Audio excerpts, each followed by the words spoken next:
Welcome back to Sean on Boxing, lunchtime boxing walk. So this is my daily walk, lunchtime in Taiwan. And there was a few topics I wanted to discuss. Obviously we live in a great time with social media, the internet, access to everything that we do have access to, which is one reason I get frustrated when I'm not able to watch PBC or ESPN fights in Asia. Obviously this weekend, a fight from Japan, but shown on ESPN, and it was still very difficult for me to watch, and I needed to get an illegal stream. Whereas, of course, the Berlanga fight, a fight that I wasn't really too intrigued to watch, not that interested at all, was easy because it was on DAZN. I know some people marginalize this and dismiss it because primarily they live in the States and maybe they don't have the same issues that people have around the world. But in the modern era, this is a frustrating sort of situation. And another frustrating sort of situation that we have to deal with day in and day out in boxing is just misinformation. Misinformation is one of the biggest things on social media. Boxing channels, boxing promoters, boxing management, boxers themselves, all over social media, consistently put out fake news or misinformation. We saw that back in the day when there was a discussion about David Benavidez fighting David Morrell about this time last year. And David Benavidez's manager came out and said that the contract was already signed and it was a done deal. And of course, us hardcore boxing fans were super excited about the possibility of seeing Morrell versus Benavidez. It's a great matchup, a fight that financially we can understand why it's not happening, which is what made us even more excited when it was reported that it was going to happen. Of course, he ended up fighting Demetrius Andrade instead, which still isn't a big money fight, as we could see by the pay-per-view numbers, which were abysmal.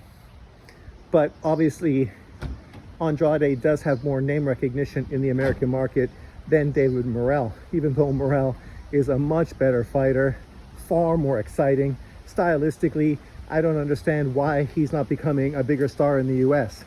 Because with them pushing guys like Munguia and Berlanga, the one guy that really has superstar potential is David Morrell.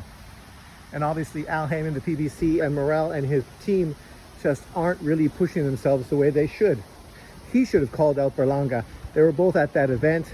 He was there obviously repping his his Cuban brethren, Andy Cruz. And it would have been the perfect time for him to get in Berlanga's face to push for a fight, especially considering that right now Morrell is the WBA regular world champion. And apparently now, after beating a guy who's never beaten anybody that's ranked in the top 15 of the WBA rankings, Paddy McCrory, now Berlanga is all of a sudden Canelo Alvarez is mandatory. And the same thing stands. I understand that Berlanga Canelo is more of a financial windfall, a fight that can actually make more money compared to a fight with, say, a David Morrell, who's obviously dangerous, but a guy who deserves the opportunity. Sorry for the noise, we're on a major road, but we'll try to keep you entertained nonetheless. So that's one topic of concern, of course, that I think Morrell should have got into a social media skirmish with Berlanga. It would have been a great way to attach his name to Berlanga and potentially push for that fight, which is the fight that should be happening. Berlanga should only be facing Morrell for his regular title. There's no way in hell that dude deserves an opportunity to fight Canelo Alvarez. Charlo deserves more of an opportunity to face Canelo Alvarez than he does. Charlo been putting in the work for years, even though he's been dropping the ball recently. He still has, I think, a bigger name and actually a far better opportunity, or sorry, a chance to actually beat Canelo Alvarez than Berlanga, who is just eventual punching bag for Canelo Alvarez if that fight does get made. So that's one piece of news that obviously popped up yesterday and had me thinking today. Another thing about misinformation and what these promoters and these managers are doing, we see this, of course, with David Benavidez' father as well, with the whole morale situation, and then stuff about Canelo and just more misinformation consistently. We just had their team talk about how the PBC offered Canelo Alvarez $55 million to face David Benavidez. Yet David Benavidez was already being reported to be moving up to 175 to face Gvozdyk next. So how does that make any sense? It doesn't.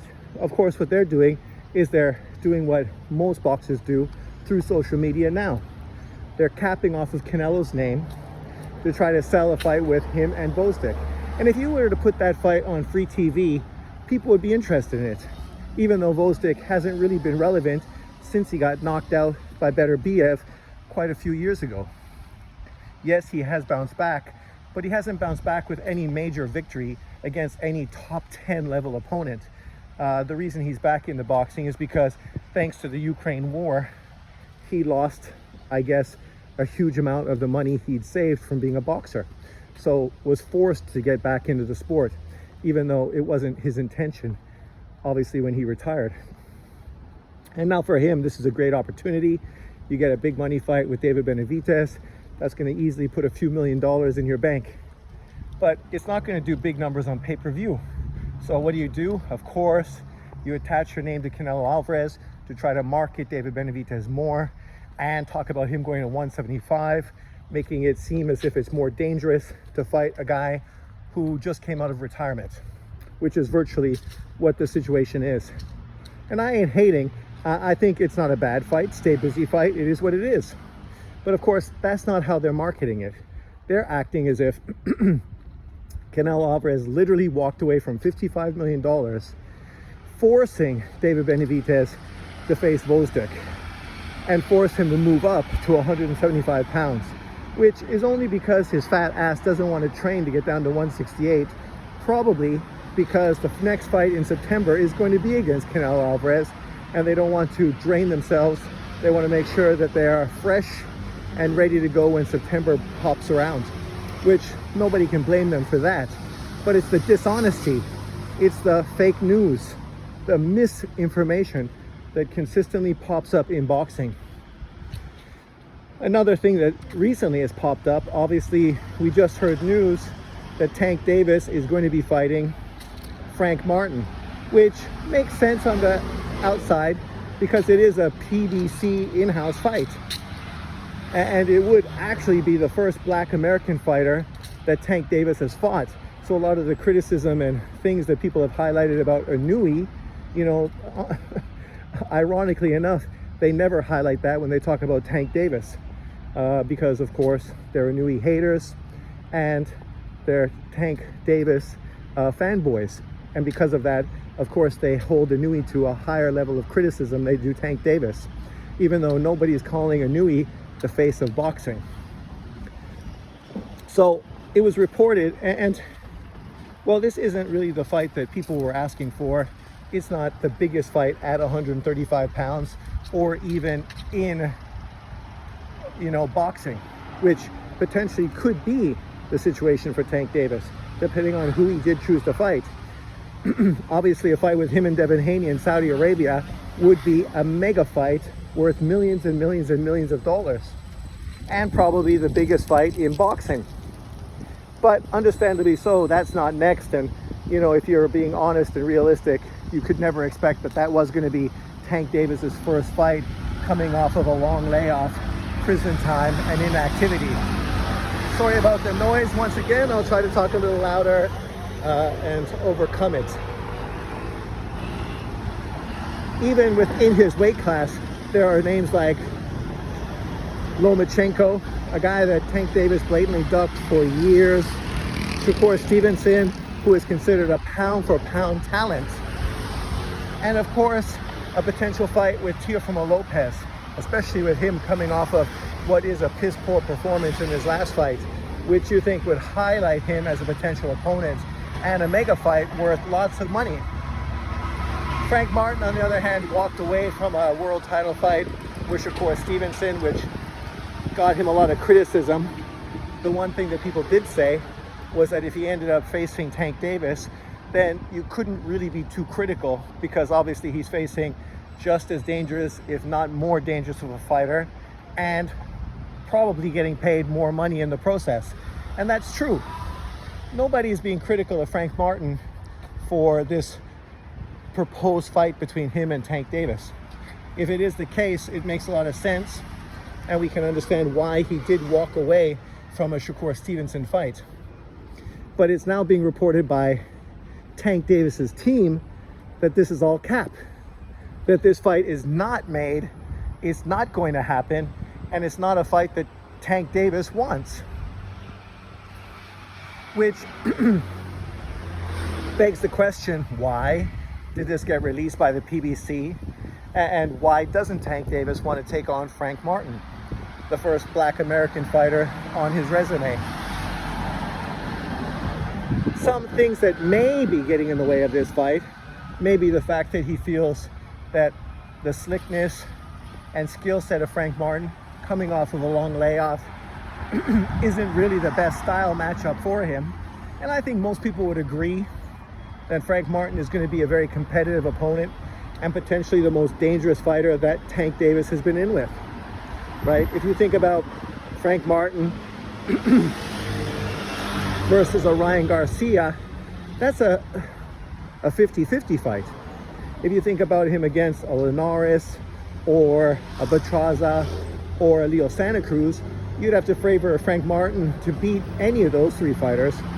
So you definitely have to identify him as a threat to Tank Davis, especially being inactive and coming off of prison time and all the other situations that he has had to deal with over this last year since his big fight with Ryan Garcia. But there's also the other possibility. It was reported that Matchroom, Eddie Hearn, offered tens of millions of dollars to Tank Davis to cross over for a one-fight deal. I guess a co-promotion, I'm not sure how it would work necessarily, to have Tank Davis go over to the zone to face Conor Benn. And that fight was reportedly being talked about happening in the US, because we know Conor Benn has some outstanding PED issues that may inhibit him from getting licensing in the UK, which is one reason why he potentially may have wanted to go to the US to fight a guy like Tank Davis. Big money fight, and obviously easy to get licensing for it.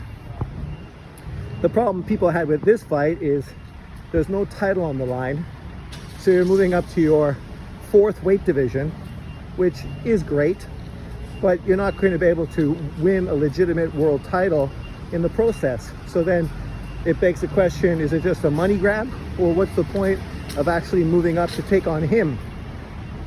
When it was being reported about him facing Devin Haney, apparently he didn't want to go up in weight to fight Devin Haney at 140, even though he's already fought at 140.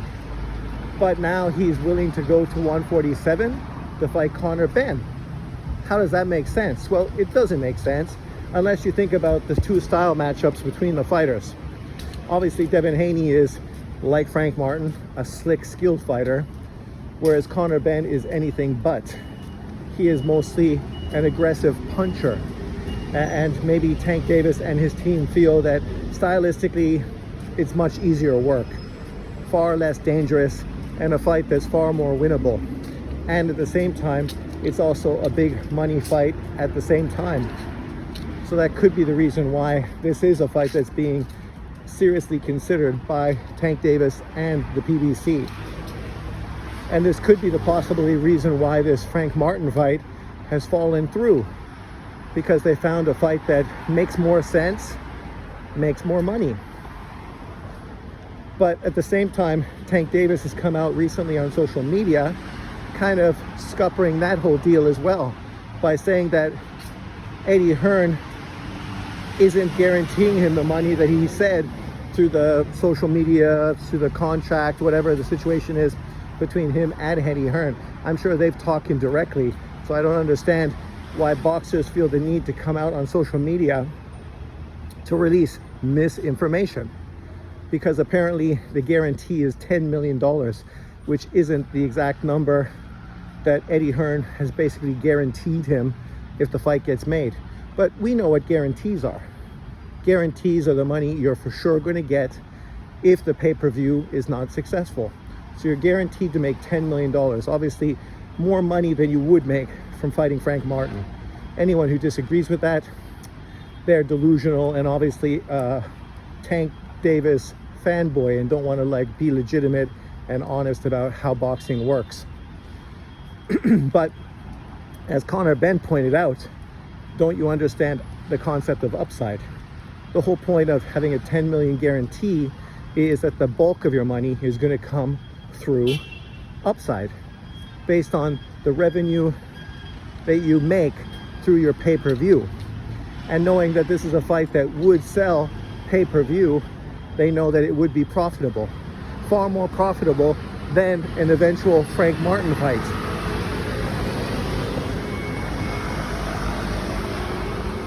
Obviously, Frank Martin is not a big name. He doesn't have a big fan base.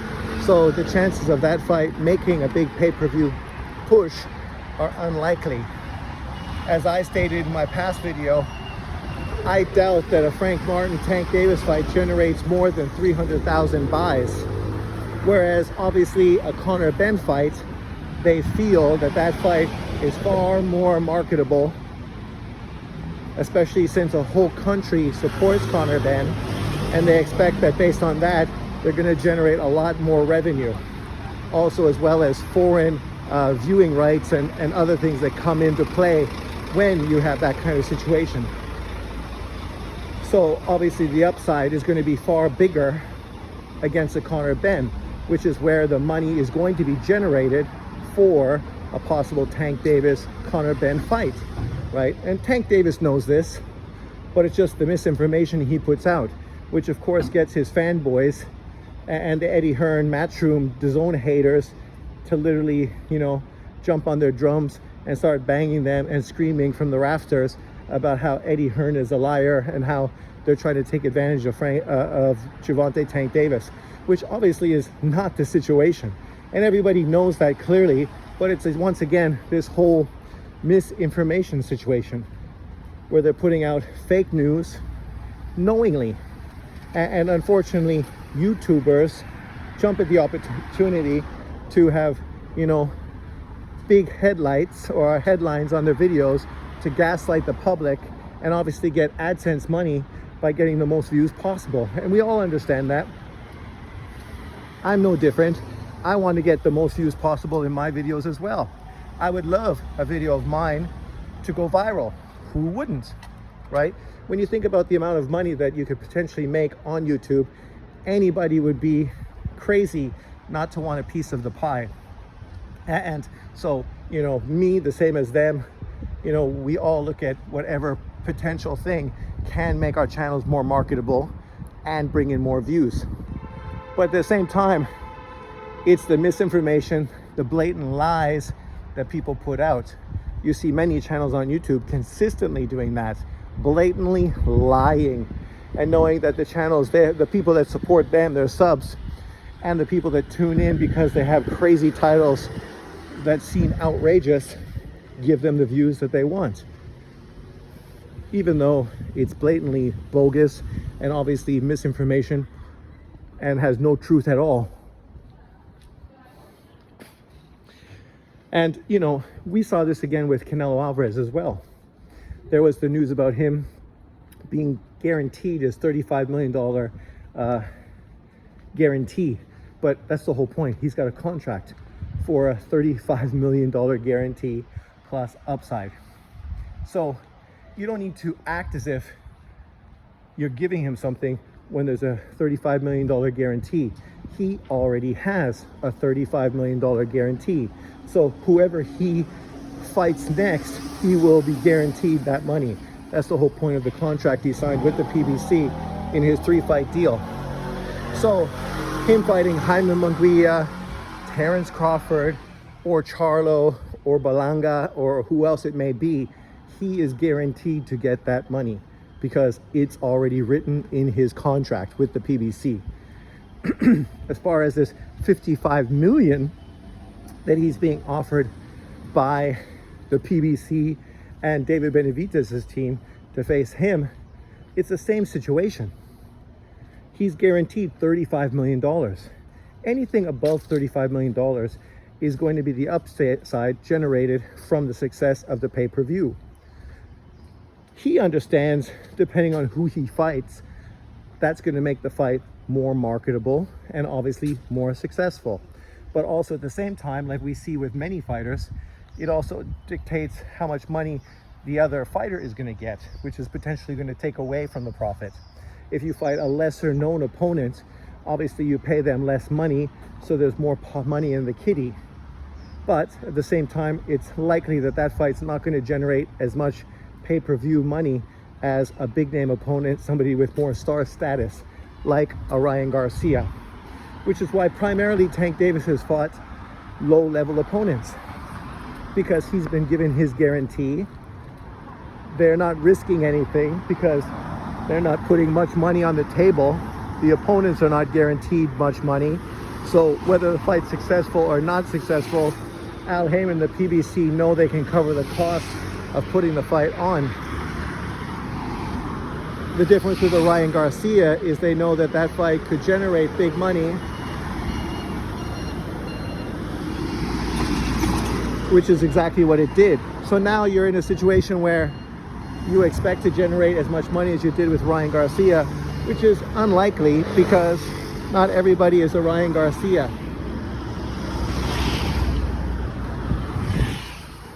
Have no fear.